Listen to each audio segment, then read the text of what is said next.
আসসালামু আলাইকুম। Deep state 5 শুনুন আরেকটি গভীর শেকড়ের কথা।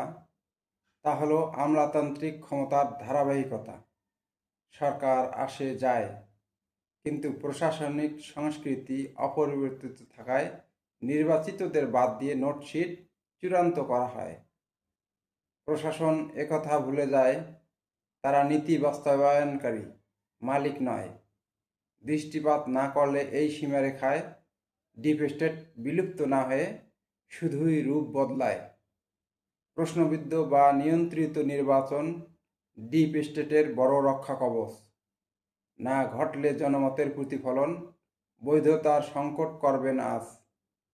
নির্বাচন প্রশাসনিক প্রকল্প নয়, সুতরাং এটাকে দ্রুত ভাঙ্গুন, দেখে গণতান্ত্রিক উপায়।